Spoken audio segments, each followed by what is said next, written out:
Hi viewers అందరికీ ఎలా ఉన్నారు? బాగున్నారా? నేను మీ జ్యోతి. మీరు చూస్తున్నారు ఇషి హన్సీ వ్లాగ్స్. మీరు కనుక ఈ ఛానల్ కొత్తగా చూస్తున్నట్లయితే please subscribe my channel, support చేయండి. నేను వీడియో చేద్దామని చకచకా పనులన్నీ చేసేసుకొని పిల్లల్ని పడుకోబెడదాం అనుకునేసరికి వాళ్ళు చాలా సతాయిస్తున్నారు.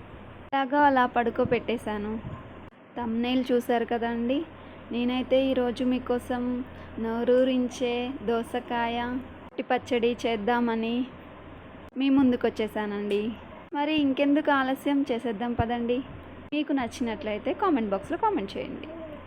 నేనైతే 1/2 kg దోసకాయ తీసేసుకున్నానండి. దీన్ని పీల్ తీస్తున్నాను. చక్కగా చెక్కంతా తీసుకొని కడిగేసి లోపలున్న గుజ్జంతా తీసేయాలండి. గుజ్జంతా తీసాక చిన్నగా ముక్కలుగా కట్ చేయాలి. ముక్కలు ఆయిల్లో మగ్గాలి కదండి, దానికోసమైతే చిన్నగా కట్ చేసుకుంటున్నాను. ఎలా కట్ చేస్తున్నానో చూడండి. నా వీడియోస్ ఇంకా చూడాలి అంటే సపోర్ట్ చేయండి, ప్లీజ్ ఎంకరేజ్ చేయండి. అలాగే కామెంట్ బాక్స్లో కామెంట్ చేయండి, లైక్ చేయండి. వీడియోస్ చేయాలంటే నాకు వచ్చే తిప్పలంతా ఇంత కాదండి. పిల్లల్ని చూడాలి, ఇంట్లో పని అంతా చేయాలి. వీడియో చేయడానికి ఇన్ని కష్టాలా అనిపిస్తుంది. ఓకే ఫ్రెండ్స్, మిర్చి తీసుకుంటున్నా. మిర్చి 10 నుండి 12 వరకు తీసుకోవాలి. మిర్చి అయితే ఇలా మధ్యకి ఇరవాలి, ఎందుకంటే ఆయిల్లో వేసినప్పుడు చిట్లుతుంది. ఇలా మిర్చి అంతా విరిచి పెట్టుకొని ఉంచుకోవాలి. చూడండి ఫ్రెండ్స్,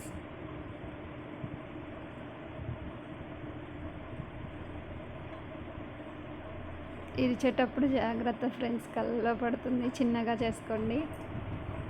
అయిపోయాక స్టవ్ వెలిగించి కడాయి పెట్టుకొని దాంట్లో కొంచెం ఆయిల్ పోసుకొని మిర్చి అందులో వేసుకోవాలి.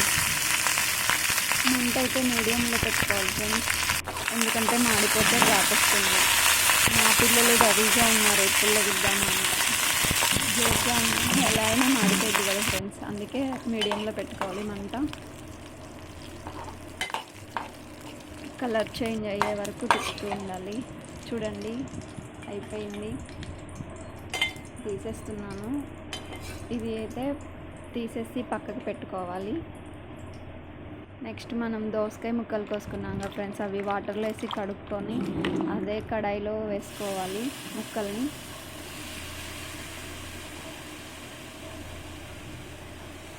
వేసుకున్నాక కొంచెం తిప్పుకొని మొత్తం కలిసే వరకు తిప్పుకొని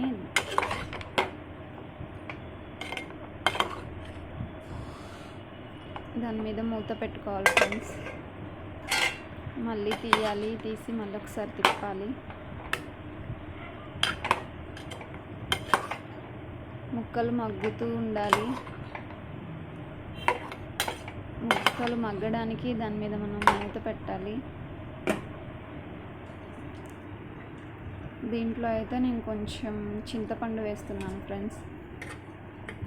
చింతపండు వేసాక నేను ముందుగా అయితే రోలు కడిగి పెట్టుకున్నాను ఫ్రెండ్స్. ఇందులో మనం ఇందాక వేయించిన మిర్చి వేసుకోవాలి. దాంట్లో కొంచెం వెల్లిపాయలు వేసుకోవాలి. నేను ఇందాకైతే జీలకర్ర వేసాను, అది చూపించలేదు మీకు వీడియోలో. ఇప్పుడు సాల్ట్ వేసుకుంటున్నాను, తగినంత సాల్ట్ వేసుకోవాలి. నేనే వీడియో తీసుకుంటున్నాను ఫ్రెండ్స్, అందుకే అటు జరుపుకుంటూ ఇటు జరుపుకుంటూ చూపిస్తున్నాను. చూడండి, చిన్నగా దంచుకోవాలి. దంచుకున్న తర్వాత ముక్కలు అయితే మగ్గిపోయాయి ఫ్రెండ్స్. చూడండి ఎలా మగ్గాయో. కారం రెడీ అయిపోయింది. ఇంకా ముక్కలు అందులో వేసేసుకోవాలి ఫ్రెండ్స్. ముక్కలు మొత్తం వేసుకోవాలి ఫ్రెండ్స్, వేసుకోవాలి.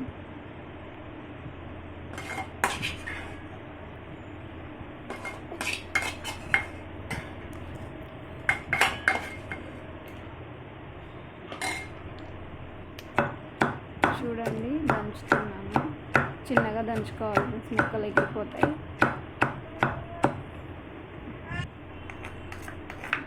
చూడండి కలుపుకుంటూ మెల్లగా దంచుకోవాలి.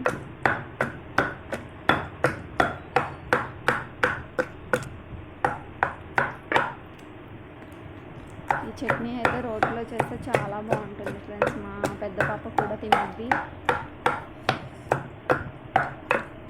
ఇందులోకి మీరు కావాలంటే కరివేపాకైనా కొత్తిమీర అయినా వేసుకోవచ్చు, చాలా బాగుంటుంది.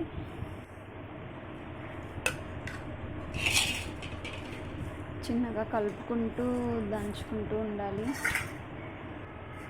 ఈ ముక్కలు కొంచెం కచ్చా పచ్చాగా ఉంటేనే బాగుంటాయి ఫ్రెండ్స్. దోసకాయ చట్నీ టేస్ట్ ఫ్లేవర్ బాగుంటుంది. చూడండి కొంచెం మెత్తగా అయింది, కొంచెం కచ్చా పచ్చాగానే ఉన్నాయి ముక్కలు. తీసేస్తున్నాను. రెడీ అయిపోయింది ఫ్రెండ్స్. మీరు చూస్తున్న దోసకాయ రోటి పచ్చడి రెడీ అయింది. మీకు కనుక నా వీడియో నచ్చినట్లయితే లైక్ అండ్ సబ్స్క్రైబ్. బాయ్.